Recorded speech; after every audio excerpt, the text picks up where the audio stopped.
Fala galera, tudo bem com vocês? Professor Arthur aqui. Hoje, nessa questãozinha do Enem, galera, vamos falar de modelos atômicos.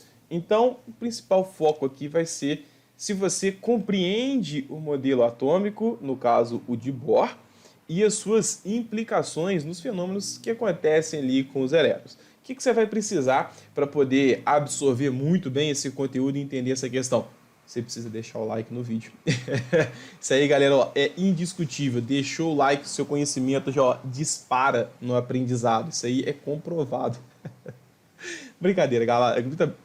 Brincadeira, galera. O seu like, né, o seu comentário, isso motiva a gente a trabalhar mais, a produzir esse conteúdo extra aqui, ajudar você a tirar suas dúvidas e aprender um pouquinho mais daquilo que você está se preparando para ser aprovado no vestibular. Porque, como o nome diz, aqui é Química, vem comigo depois da vinheta.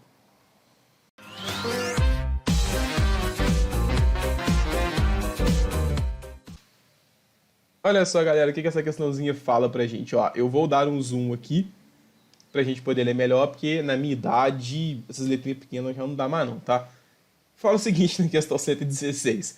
Um teste de laboratório permite identificar alguns cátions metálicos ao introduzir uma pequena quantidade do material de interesse em uma chama de bico de Bunsen para, em seguida, observar a cor da luz emitida.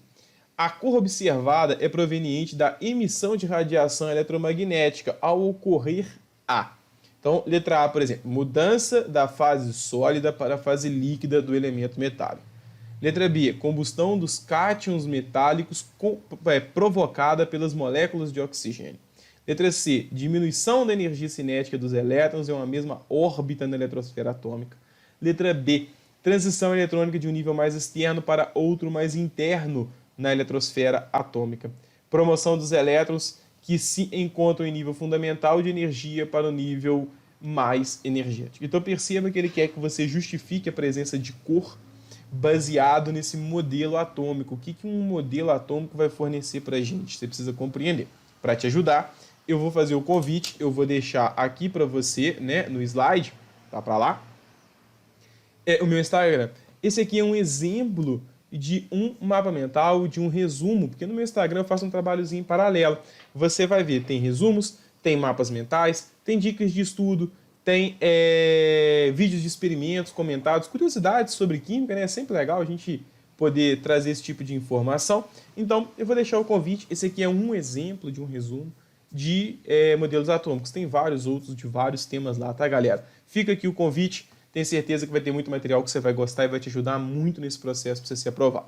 Voltando então à questão, olha só, galera, para a gente resolver isso aqui, a gente precisa do modelo de Bohr. O modelo de Bohr, ele traz para a gente a presença de um núcleo e ao redor desse núcleo nós temos camadas. Eu vou representar aqui parcialmente as camadas.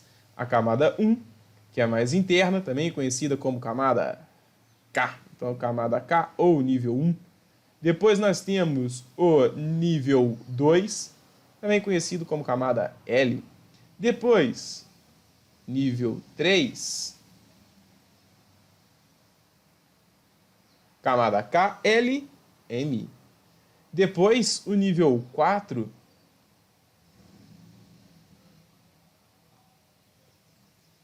que é a nossa camada N. Então, KLM, N, e assim vai até a 7ª camada. O que eu quero te mostrar aqui? Os fenômenos de transição eletrônica, então eu tenho um elétron.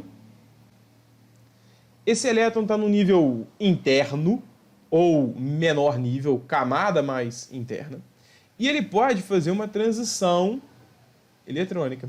Ele pode ir para uma camada maior, né? Uma camada mais externa, um nível maior, ou seja, uma transição de dentro para fora, da camada K para a camada L, não precisa ser da 1 para 4, não. Pode ser da 1 para 2, da 1 para 3, da 1 para 4, da 1 para 7, da 2 para 5, da 3 para 7, não tem problema. De um nível interno para um nível externo. Só que ele só faz isso aqui, pessoal, se ele absorver energia de algum lugar. Ele sai do chamado estado fundamental e vai para um estado excitado, um estado ativado. Ele só faz isso se ele ganhar energia. O problema é que ele não fica ali para sempre. Ele foi porque deram uma energia para ele, Só que, uma vez que esse aqui não é o estado fundamental, ele só foi porque deram energia e ele precisa retornar para o seu estado fundamental. Quando ele retorna, ele emite energia, né? Uma onda eletromagnética que pode ser que caia na região do visível.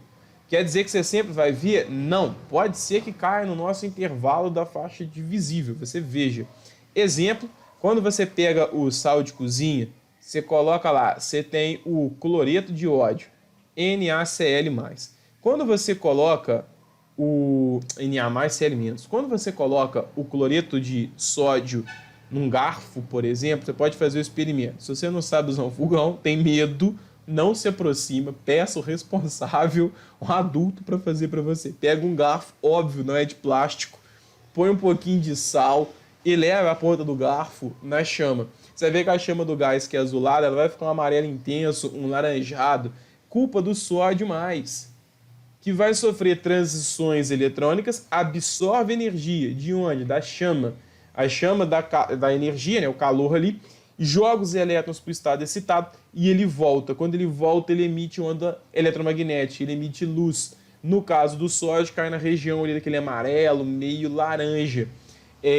Elementos diferentes, você vai achar cores diferentes. De curiosidade, joga no Google aí depois, ó, teste da chama, ou teste de chama. Você vai ver vários outros elementos que têm outras cores. Os fogos de artifício são por conta dessas transições eletrônicas. Quando explode, dá energia, perturba os elétrons. Quando os elétrons voltam para o estado fundamental, eles emitem onda eletromagnética que pode cair na região do visível. E aí a gente tem o amarelo ou laranjado ali, que é do sódio.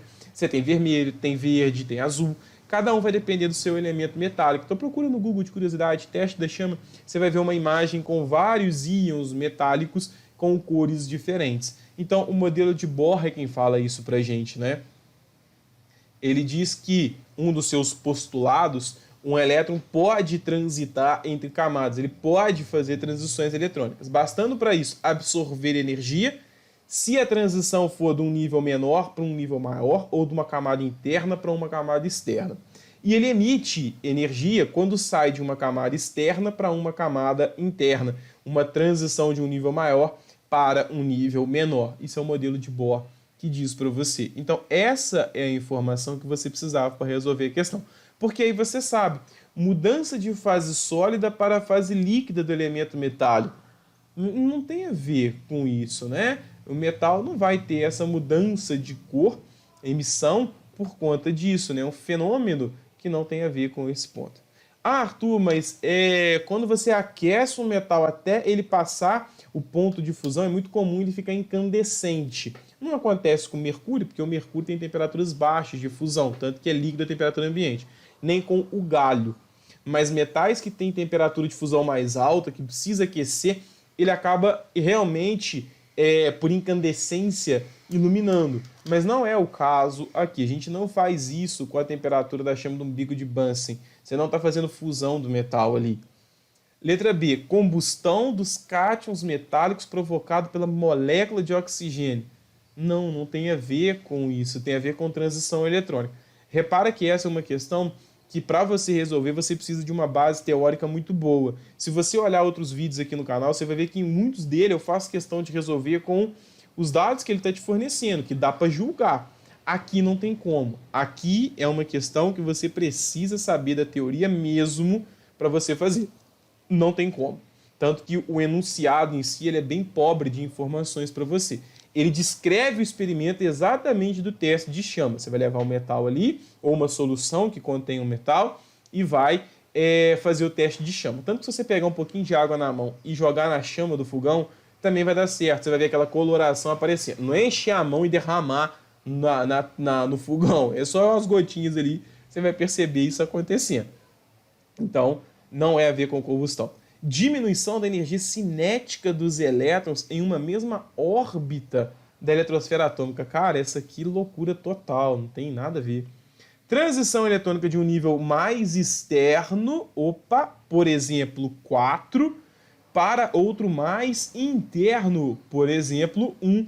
Então, de externo para interno, Nível maior para nível menor emite onda eletromagnética, emite radiação. Nesse caso do sódio, por exemplo, cai na faixa do visível. Letra D, ele fala exatamente da transição eletrônica. Promoção dos elétrons que se encontram no mesmo estado fundamental de energia para níveis mais energéticos. Uma transição interna para externa. Isso não emite, isso absorve.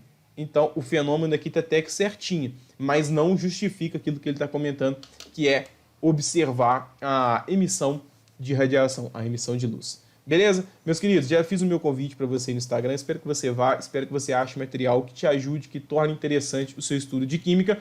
No mais, deixa aqui o seu comentário se você tiver qualquer crítica a fazer ou se tiver alguma pergunta, beleza? Muito obrigado pela atenção, jovens. Valeu, bons estudos!